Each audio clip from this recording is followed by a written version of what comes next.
How do you feel about the How do elderly? you feel about? Chances are, if you are a young American, the word elderly has a negative connotation. This feeling is a result of social norms that tell us from a young age that old is bad and young is beautiful. A classic example of this is that when you ask a child what age they think is old, they'll say somewhere between 20 and 30, the peak years of an average lifetime. So, where does this mindset come from? And more importantly, how can we change it?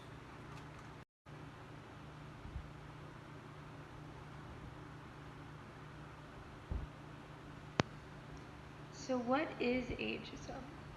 Ageism is prejudice or discrimination on the basis of a person's age. And what can help stop it? The contact hypothesis is a theory made up of many conditions that contact has to meet in order to reduce prejudice. We will talk about 5 today.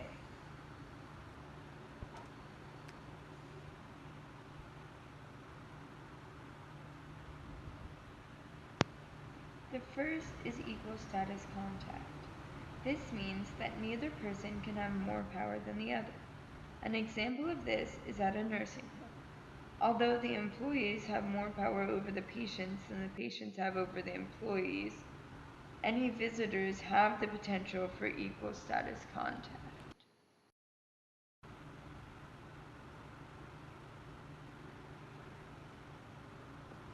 The second is disconfirmation of negative stereotypes.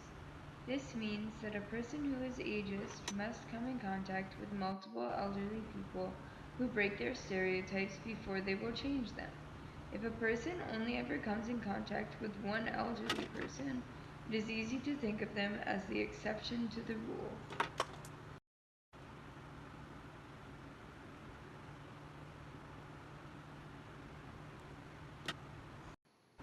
The third is opportunity to get to know another person.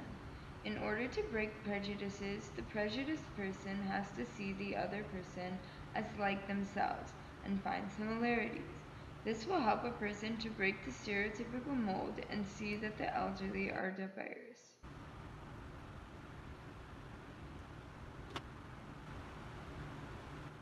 The fourth is that the contact must be cooperative and create interdependence.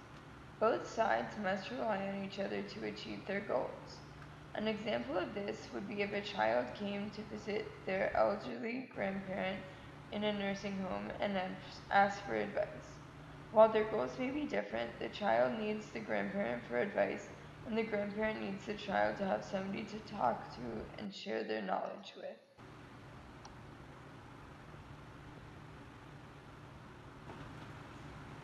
The fifth is that social norms have to promote equality.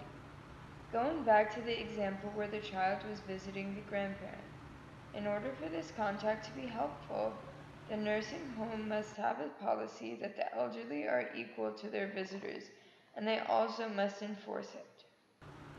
I hope you take all of these things into account when you next come into contact with an elderly person, and that you can apply this knowledge to other prejudices as well.